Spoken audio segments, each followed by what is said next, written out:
గత ప్రభుత్వానికి ఈ ప్రభుత్వానికి ఉన్న తేడా ఏంటి తమ్ముడు?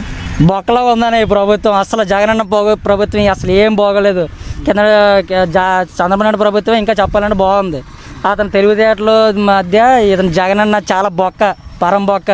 కందిపప్పు రేట్లు, మినపప్పు రేట్లు, బియ్యం రేట్లు ఇవన్నీ మొత్తానికి ఆయిల్ రేట్లు పెంచి తెంగాడు. ఎందుకని ఎవరికోసమన్నా, ఎవరికి కావాలి ఇవన్నీను? అదేంటే వైన్ షాప్లో రేట్లు పెంచాడు, బాగానే ఉంది. పెంచుకుంటే తాగిన వాళ్ళు తాగితే తాగిన వాళ్ళు మానేస్తారు. అవన్నీ మానేసి ఎందుకన్నా బాబు కందిపప్పు రేట్లు ఇవన్నీ పెంచుకోవడం, ఎవరికి ఇచ్చుకోవడానికి అమ్మఒడి అంటున్నారు, చెయ్యొద్దు అంటున్నారు, ఇవన్నీ ఇచ్చుకుంటున్నారు. ఇందుకు మా దగ్గర మళ్ళీ మాకు ఇవ్వడమా? ఇవన్నీ ఎవరికైనా ఎవరి దగ్గర అప్పు చేశారంట. అవన్నీ ఎందుకు అప్పు చేయడం? అప్పు చేయకుండా ఇవన్నీ మేము తీసుకుంటాం కదా, ఇవన్నీ అనవసరం అని. అంటే అభివృద్ధి ఎలా ఉంది? ఏ అభివృద్ధి అన్న? ఎక్కడుందన్న అభివృద్ధి? ఇక్కడ మామూలుగా ఇక్కడ ఇల్లులు ఇస్తున్నారు అన్నారు, కోమరగిరిలో ఇల్లులు ఇస్తున్నారు. ఏదో వర్షం వచ్చి మునిగిపోయింది. అవన్నీ ఎందుకని ఎక్కడ ఉన్న ఊరిల దగ్గర ఎక్కడ ఖాళీ ప్రజలు చూసి అక్కడ ఇచ్చుకుంటే బాగుంటుంది కదా. ఎక్కడో వేరే ఊరంటే ఎక్కడికి వెళ్తే బతుకుతారన్నా? ఇక్కడ మామూలుగా ఉన్న ఊర్ల దగ్గర ఇచ్చుకుంటే నివసించి ఇస్తున్నాం కాబట్టి రోజువారీ పనులు ఉంటే సిటీ కాబట్టి ఏదో చేసుకోగలం. అది కాకుండా ఎక్కడో అడవుల్లో ఇచ్చుకుంటే ఎవడు బతుకుతారని అక్కడికి వెళ్ళి కొత్త ప్రదేశం ఎవడు బతకలేరు కదా. ఇల్లులు సొంతం కట్టుకోవాలా, ప్రభుత్వం నిర్మించేస్తుంది అన్న. ఇప్పుడు స్థలాలు ఇస్తున్నారు అన్నారు, స్థలాలు ఇస్తున్నారని మాటకే కానీ మళ్ళీ మనకు దాంట్లో మళ్ళీ మనమే ఎక్స్ట్రా డబ్బులు వేసుకొని మళ్ళీ పునాదులు వేసుకోకపోతే తీసుకుంటాం అనుకుంటున్నారు, తీసేద్దామని అంటున్నారు. అవన్నీ ఎందుకని ఇస్తామన్నప్పుడు మొత్తం ఇల్లు కట్టేసి ఇవ్వాలి కానీ పునాదులు వేసుకొని మనమే వేసుకోకపోతే తీసుకుంటాం, లాగేసుకుంటాం అనేది వేస్ట్ అని. ఇలా చేయడం అంటే చాలా రాంగ్లాగా ఉంది మాకైతే. మా కుర్రాళ్ళకి ఎవరికైనా అంతే. చాలామంది అన్నారు ఎందుకు అతని పార్టీలోనే చాలామంది అన్నారు కానీ ఎవరు చెప్పట్లేదు. అంతే, కావాలి జగన్ అన్నారు. గట్టిగా మో పెట్టాడు మాకు. నూనె ప్యాకెట్లు, గ్యాస్ ప్యాకెట్లు మొన్నటి వరకు నూనె అర కేజీ 100 ఉండేది, ఇప్పుడు 250, 300 అలాగా అవుతుంది. ఎందుకనే మాకు పెట్రోల్ రేట్ ఇప్పుడు మామూలు ప్రస్తుతానికి ఎక్కడి నుంచో మామూలుగా 50 రూపాయలకు వచ్చిన పెట్రోల్ వీడు ఇంకా దానికి డబల్ వేసుకొని 100 రూపాయలు చేశాడు. అది పోనీ 100 రూపాయలు చేశాడు, బాగానే ఉంది. 70 రూపాయలు 30 రూపాయలు తోడైంది, ఏది ఇచ్చేద్దాం అనుకున్నాం. మళ్ళీ దానికి 110 రూపాయలు యాడింగ్. ఎందుకన్నా మాకు 110 రూపాయలు యాడింగ్ అంటే డబ్బులు ఎవరు చేస్తాడు? వాహనాలు కొనుక్కొని మానేలు సైకిల్ మీద తిరగాలి. ఇంకా ట్రాఫిక్ పోనీ ఇప్పుడు ఎంత ఎందుకు రవిడిజం అని అంతా బాగా రవిడిజం అయిపోయింది. ఏంటి ట్రాఫిక్లో వెళ్తుండగా ఒకడు ఆపేస్తున్నాడు, 150 రూపాయలు తీయన్నాడు, 200 తీయన్నాడు, పక్క తీయన్నాడు. అన్న ఏంటన్నా దేనికన్నా అంటేనేమో నీ దగ్గర హెల్మెట్ లేదు, లైసెన్స్ లేదు, ఆర్సీ లేదు, ఇది లేదు, అది లేదు అంటున్నారు. ఉన్నా కనుక ఏదో ఒకటి లెక్కన తీసి డబ్బులు లాగుతున్నారు. పోనీ ఎంత మామూలుగా కౌంటింగ్ అయితే 500, 552 అలాగా నేను ఇంత ముందు కట్టినప్పుడు చంద్రబాబు ప్రభుత్వంలోనూ కట్టినప్పుడు అది న్యాయం అన్యాయం మాకు తెలియదు. వాళ్ళు తీసుకున్నప్పుడు ఎవరు తీసుకున్నారో మాకు తెలియదు. కానీ జగనన్న వచ్చాక ఈ పోలీసు ట్రాఫిక్ వాళ్ళు మొత్తం అందరూ మొన్న ఒకసారి దొరికేశాను. దొరికితేనేమో తమ్ముడు హెల్మెట్ ఏదో అడిగాడు. లేదని ఇంటి దగ్గర ఉంది, లైసెన్స్ ఏదంటే తేలేస్తారు, మర్చిపోయింది సార్ అంటే సరేనమ్మా ఇది ఎవరైనా రసీదు ఇస్తారు కదా, వాళ్ళైతే రసీదు ఇవ్వలేదు. పక్కలోకి వెళ్ళి 150 రూపాయలు ఇచ్చి వెళ్ళిపోంటున్నాడు. సార్ ఇది 150 రూపాయలు తీసుకున్నారు కదా సార్, మళ్ళీ ఇంకో దగ్గర దొరికితే ఏం చేయమంటే ఏం పర్లేదమ్మా నీకు రోజంతా పని చేస్తుంది అన్నాడు. రసీదు ఇవ్వకుండా ఏం పని చేస్తుందన్న మాకు? అంతే కదన్నా. దొంగ ప్రభుత్వం, మామూలు ప్రభుత్వం, ఏదో ప్రభుత్వాన్ని బాబు. అంత నాశనం, అంత అడ్డదిడ్డంగా డబ్బు మా దగ్గరే దెంగి మళ్ళీ మాకే ఇస్తున్నారు. ఇవన్నీ వేస్ట్. నెక్స్ట్ చంద్రబాబు నాయుడు వస్తారా లేకపోతే పవన్ కళ్యాణ్ వస్తారా, జగన్ గారు వస్తారంటారు?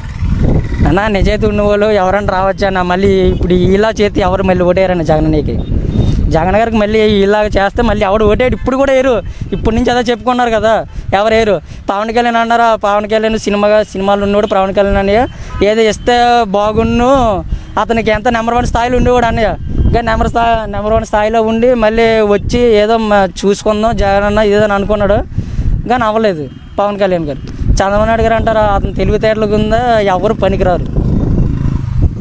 వైఎస్ రాజశేఖర రెడ్డి తన తండ్రి గారు ప్రభుత్వం బాగుందా అంతకుముందు, ఇప్పుడు జగన్ గారి ప్రభుత్వం ఆయనకి ఈయనకి తేడా ఏంటనే? ఆయనకి 2 రూపాయలకి కిలో బియ్యం ఇస్తే ఈయనేమో 2 రూపాయలకి కాకుండా ఎక్కువ డబ్బులు, దాని మీద డబుల్ ఎన్ని డబ్బులు తెంగిందో డబ్బులు మాకు. ఈ కందిపప్పు, పెసరపప్పు, మినపప్పు ఇవన్నీ ఈ పప్పుల మీద ఎక్స్ట్రా డబ్బులు తెంగి మళ్ళీ అది కాకుండా మళ్ళీ ఆయిల్ ప్యాకెట్లు, అది కాకూడదు అనుకుంటా మళ్ళీ ఆయిల్ ప్యాకెట్ ఇది అలాంటి పెట్రోల్ మీద బాగా డబ్బులు తెప్పుతున్నారు. ఇవన్నీ ఎవరికి కావాలనే మాకు వద్దనే.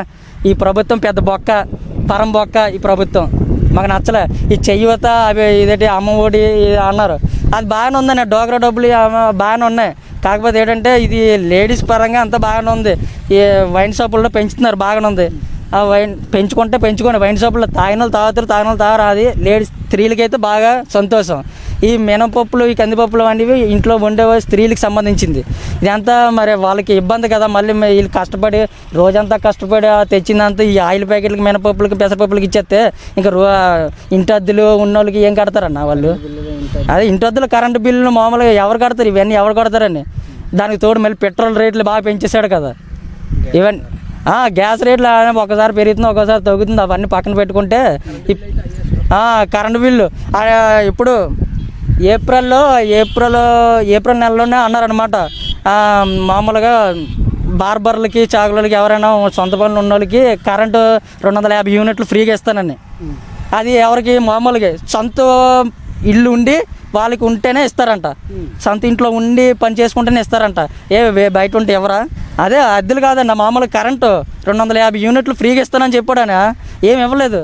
ఇవన్నీ పనికిరాని పనులు, నా పనికిరాని మాటలు చెప్పి పనికిరాని చేస్తుంటే ఎవరికి కావాలన్నా బాబు ఇవన్నీ. ఈయనకి తేడా ఏంటన్నా బాబు, రాజశేఖర రెడ్డి గారు చాలా అతను తెలివికి హ్యాట్సప్ కొడుతున్నారన్న బాబు. అతను ముందు ఇతను ఏం పనికిరాడు జగన్ అన్న, వేస్ట్ బొక్క.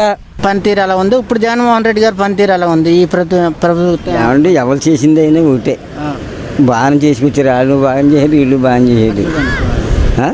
అతను బాగా చేశాడు, ఈయన బాగా చేశారు, చేస్తున్నాడు. ఆయన అంటే కొంచెం స్పీడ్లో వెళ్ళాడు, ఈయన ఉండి కొడుతున్నాడు ఒక్కో దెబ్బ.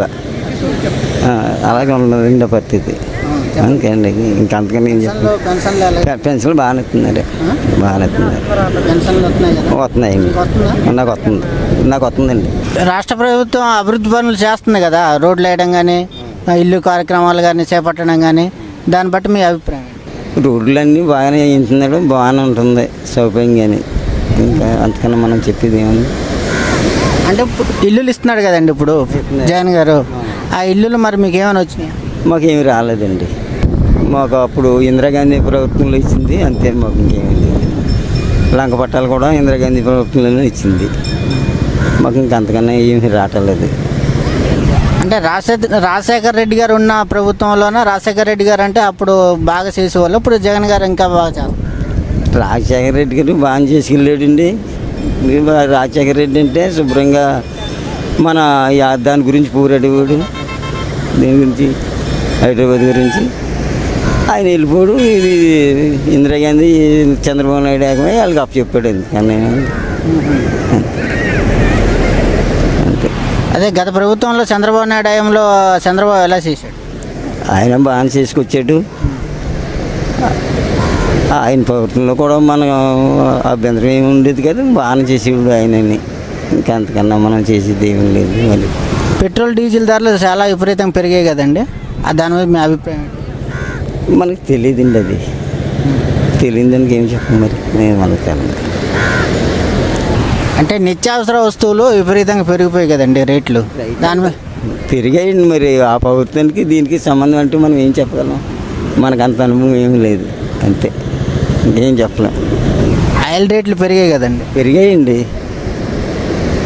ఆయిల్ రేటు పెరిగాయి, డీజిల్ రేటు పెరిగింది, అన్నీ పెరిగింది, అంతకన్నా ఏమీ లేదు.